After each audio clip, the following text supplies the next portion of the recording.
আসসালামু আলাইকুম রহমতুল্লাহি ওয়া বারাকাতুহু। আলহামদুলিল্লাহ ওয়াসসালাতু ওয়াসসালামু আলা রাসূলিল্লাহ বাদ। এখন যে বিষয়টা নিয়ে আমরা আলোচনা করব সেটা হলো কসাইদের প্রতি আহ্বান। আহ, আমরা কসাই নামটা শুনলে আমাদের অন্যরকম একটা অনুভূতি হয়।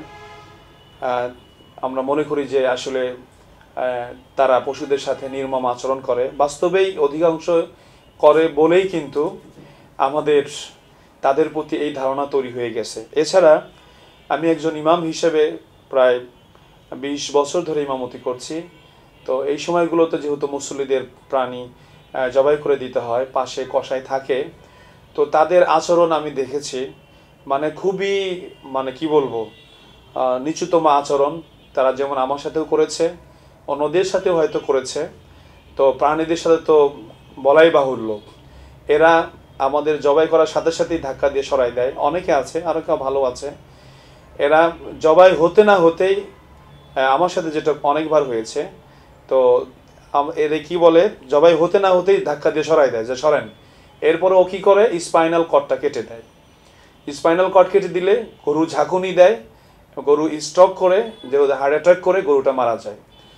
তো এটা আসলে, এবং আমাদের দেশে যতগুলো কসাইখানা আছে, গরু বিক্রি হয়, সেই জায়গাগুলোতে একই দৃশ্য।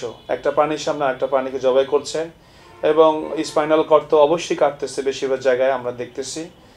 এই আচরণগুলো কিন্তু তারা করে। কিন্তু আমি বলবো যে আপনারা তো মুসলমান, আপনারা তো রাসূলের উম্মত, আপনাদের কি জবাবদিহি করতে হবে না মহান রবের কাছে? এই যে প্রাণীদের প্রতি আপনি প্রতিনিয়ত যে আচরণটা করছেন, এই আচরণের জন্য কিন্তু অবশ্যই মহান রবের কাছে জবাবদিহি করতে হবে। আমরা যে যে পেশা গ্রহণ করি, আমাদের উচিত হলো সেই পেশা সম্পর্কে জানা, এবং এটা ফরজ। অতএব যে কসাই, তাকে অবশ্যই গরু জবাই করার সুন্নাহ পদ্ধতি কি সেটা জেনে নিতে হবে, এবং সেই অনুপাতেই কাজটি করতে হবে। তাড়াহুড়া করার দরকার নাই। 8-10টা মিনিট সময় তেমন কিছু নয়। আপনি 8-10টা মিনিট সময়ের জন্য প্রাণীকে কষ্ট দিচ্ছেন। এবং আমি অনেকগুলো ভাইয়ের লেকচার শুনেছি, যারা ল্যাবে, যারা পরীক্ষক, যারা যারা এগুলো নিয়ে গবেষণা করে, তারা বলছেন যখন স্পাইনাল কর্ড কেটে দেওয়া হয়, গরু সবচেয়ে বেশি, প্রাণী সবচেয়ে বেশি কষ্ট পায়। প্রাণীর জবাই করা, সহজ জবাই করার পদ্ধতি হলো সুন্নাহ পদ্ধতি। আর সেটা কি, যে গরুর 4টা রগ আছে, আপনার কণ্ঠনালী, শ্বাস, আপনার খাদ্যনালী, এবং দুই পাশে 2টা যে রগ আছে, যে রগ দিয়ে সবচেয়ে বেশি রক্ত প্রবাহিত হয়, এই 4টা রগ কেটে দিলেই জবাই হয়ে যায়। এখন একটা প্রাণীর তো জান বাড়াইতে সময় লাগবে। আমরা দেখছি, আমাদের অভিজ্ঞতা থেকে বলছি, 8 থেকে 10 মিনিটের মধ্যেই প্রাণীটি মারা যায়। আর এই সময়টাতে প্রাণীটি বেহুশ থাকে, বিধায় তাদের কষ্ট হয় না। আমি অনেক কসাইয়ের সাথে কথা বলছি, তারা বলে যে যে স্পাইনাল কাটা দিলে গরুর কষ্ট কম হয়, তাড়াতাড়ি মারা যায়। আসলে এটা তাদের, মানে কি বলবো, অজ্ঞতা, এটা তাদের জাহালত, তারা জানে না বলেই কথাগুলো বলে। প্রিয় কসাই ভাইয়েরা, আপনারা নবীজির সুন্নাহ অনুযায়ী জবাই করুন, এবং আধুনিক বিজ্ঞান যে গবেষণা করছে সে বিষয়টা আপনারা দেখেন, তারা কিভাবে জবাই করার কথা বলেছে। তারা যে কথাগুলো বলেছে, সেই কথাগুলো কিন্তু হাদিসের সাথে মিল রেখেই বলেছে।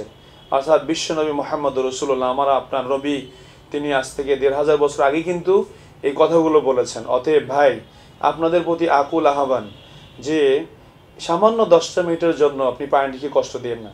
আর এইভাবে স্পাইনাল কর্ড কাটলে গরু, প্রাণী থেকে কিন্তু রক্ত বের হয়ে আসে না। কারণ যখন স্পাইনাল কর্ড কিন্তু অ্যাকচুয়ালি হার্টকে তথ্য দেয় যে আমাকে রক্ত দাও, তখন কিন্তু সারা শরীর থেকে রক্ত বের হয়ে আসে। কিন্তু স্পাইনাল কর্ড কেটে দিলে তখন কিন্তু এই ব্রেন আর কিন্তু হার্টকে তথ্য দিতে পারে না। এই জন্য ভাইরা আমার, প্রাণীর ক্ষেত্রে আমি আপনাদেরকে বলবো, যেহেতু আপনারাই বেশি জবাই করেন, আমরা হয়তো এই ঈদ আসলেই বা মাঝে মধ্যে টুকটাক আমাদের জবাই করা হয়, কিন্তু আপনারা প্রতিনিয়ত এই কাজগুলো করছেন। তো ভাই, একটি প্রাণীর প্রতি নবীজি মায়া করার কথা বলেছেন, দয়া দেখানোর কথা বলেছেন। আপনি এই সুন্নাহ অনুযায়ী জবাই করেন। 8 থেকে 10টা মিনিট সময় ভাই লেট করেন ভাই, প্রাণীকে কষ্ট দিয়েন না। কিয়ামতের দিন কিন্তু মহান রবের কাছে হতে পারে শুধু এই একটি কারণেই আপনি জাহান্নামে চলে যাচ্ছেন। হাদিসে আসছে, এক মহিলা তার একটি বিড়ালকে খাবার না দিয়ে, পানি না দিয়ে, সে একটি বিড়ালকে বন্দি করে রেখেছিল।